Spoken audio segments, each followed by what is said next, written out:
Mesdames et messieurs, bonsoir et bienvenue aux informations sur la TMTV. Les titres. Cérémonie d'investiture du nouveau bureau du Haut Conseil des Maliens du Sénégal et la célébration de la Journée internationale de la femme à l'ambassade du Mali au Sénégal. Élément de réponse dans ce journal. EDMSA, les banques allègent les conditions de paiement de leurs dettes de 261 milliards de francs CFA.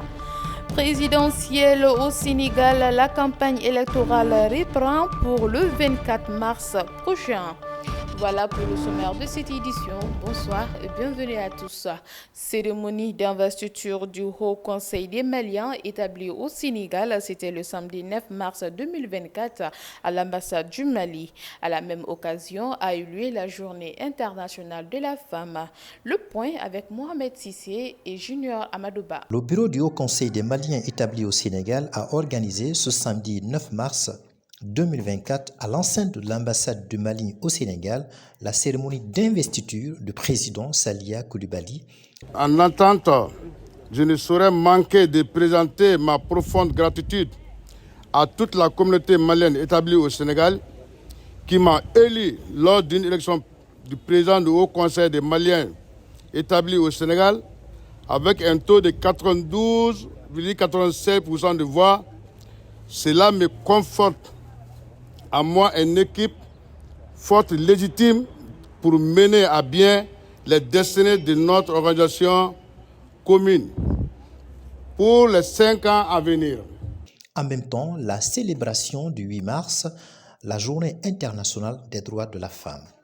À l'occasion de cette cérémonie, M. Salia Coulibaly, lors de sa prise de parole, a rendu hommage à ses prédécesseurs puis a exhorté ses proches collaborateurs à travailler pour le bien-être de tous les Maliens résidant au Sénégal.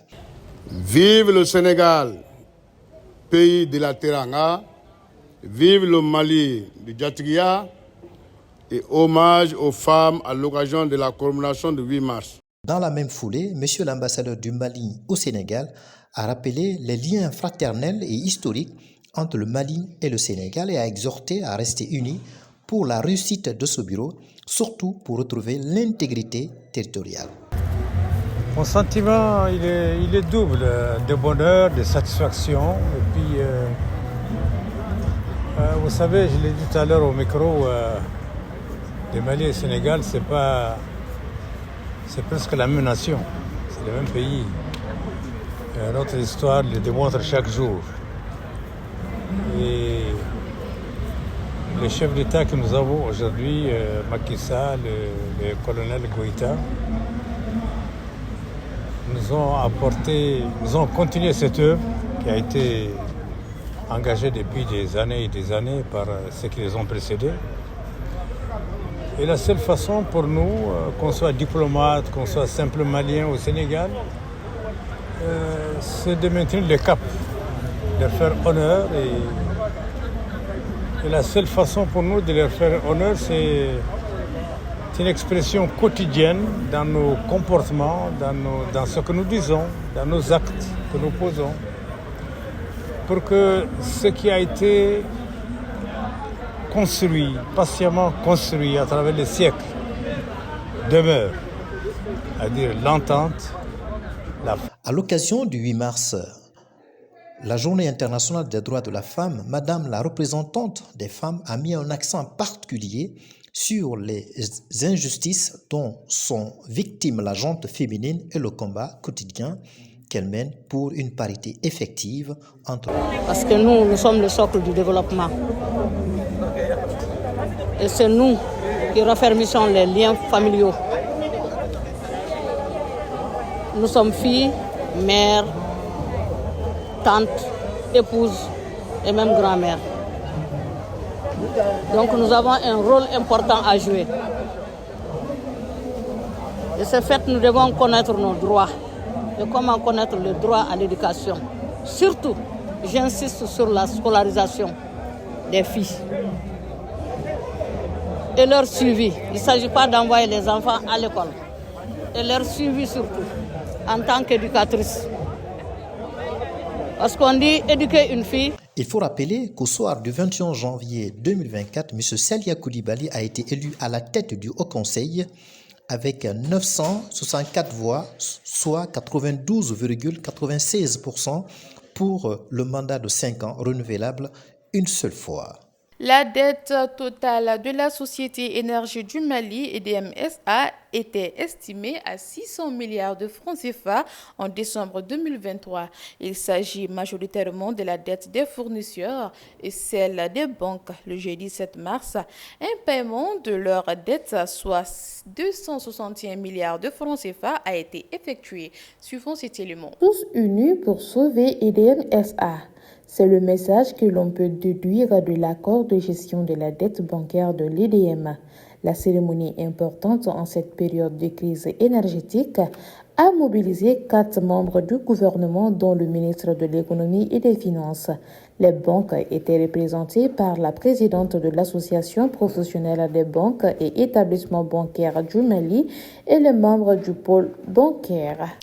Au Sénégal, la campagne électorale pour la présidentielle du 24 mars a été lancée samedi et c'est pas à des courses que des 19 candidats en lice vont tenter de rallier les électeurs à leur cause. La campagne se déroulant en 12 jours a eu lieu le 21 jours comme le veut le code électoral sénégalais. Suivons cet élément. Au Sénégal, la campagne électorale pour la présidentielle du 24 mars a été lancée samedi. Et c'est à pas de course que les 19 candidats en lice vont tenter de rallier les électeurs à leur cause. La campagne se déroulant en 12 jours au lieu de 21 comme le veut le code électoral sénégalais. Le candidat Khalifa Sall est déjà dans l'arène. Aujourd'hui, là, j'essaie d'aller justement vers une rupture, mais une rupture dans la sérénité et la tranquillité. Faire en sorte que tout ce qui s'est fait au Sénégal depuis ne puisse plus se passer. Et ça, c'est Khalifa, l'homme de la situation. Autre prétendant à la succession de Macky Sall, Bassirou Diomaye Faye. Problème, le porte-étendard de l'ex-parti d'Ousmane Sonko, le PASTEF, est en prison depuis près d'1 an. En attendant, ses partisans déclinent le Sénégal de leur rêve. Nous voulons une vie moins chère. Nous voulons une vraie démocratie. Nous voulons une liberté d'expression. Nous voulons une liberté d'opinion. Nous voulons simplement un pays où chacun exprime ses propres volontés sans craindre la force de l'État. Le scrutin prévu initialement le 25 février avait été reporté par Macky Sall. Grâce à la mobilisation du peuple sénégalais dans toutes ses franges, nous avons pu aujourd'hui obtenir un jour d'élection à célébrer. Le glissement du calendrier électoral a plongé le Sénégal dans la crise. Un report est toqué par le Conseil constitutionnel. Sport à présent, calendrier FIFA au mois de mars. Le Mali jouera en amical contre les vice-champions d'Afrique. Pour la fenêtre internationale FIFA du mois de mars, les Aigles du Mali affronteront les Super Aigles du Nigeria le 26 mars prochain au Maroc pour leur deuxième match amical. À présent, passons à l'actualité internationale de cette édition, en bref, en son et en images. En Côte d'Ivoire, Laurent Gbagbo se présente à la présidentielle de 2025. Parti du peuple africain a apporté son choix samedi sur Laurent Gbagbo pour défendre ses couleurs lors de la présidentielle en 2025 en Côte d'Ivoire. L'ancien président ivoirien a accepté la décision prise par le comité central de son parti. Ce choix intervient alors que Laurent Gbagbo a été radié des listes électorales suite à sa condamnation à 20 ans de prison dans le cadre du procès pour les braquages de la Banque des États de l'Afrique de l'Ouest en 2011. Tchad, le premier ministre succès Masra, candidat à la présidentielle. C'est un véritable rockstar que le premier ministre tchadien succès Massa a été accueilli lors du meeting du Parti des transformateurs dimanche 10 mars 2024. Des milliers de militants l'ont attendu en musique au lendemain de la réunion de la CAC organisée samedi à Malabo en Guinée équatoriale. Si les doutes ont plané sur sa candidature une semaine après celle de l'actuel président de la transition, tout est clair désormais. Il a accepté de se présenter à la présidentielle de son parti devant ses nombreux militants. Soudan, l'ONU appelle à un cessez-le-feu pour le Ramadan. Le Conseil de sécurité des Nations Unies a appelé vendredi des protagonistes de la crise au Soudan à observer un cessez-le-feu à l'approche du mois sacré du Ramadan qui doit débuter lundi. La résolution portée sur le Royaume-Uni a été votée par 14 membres. Seule la Russie s'est abstenue.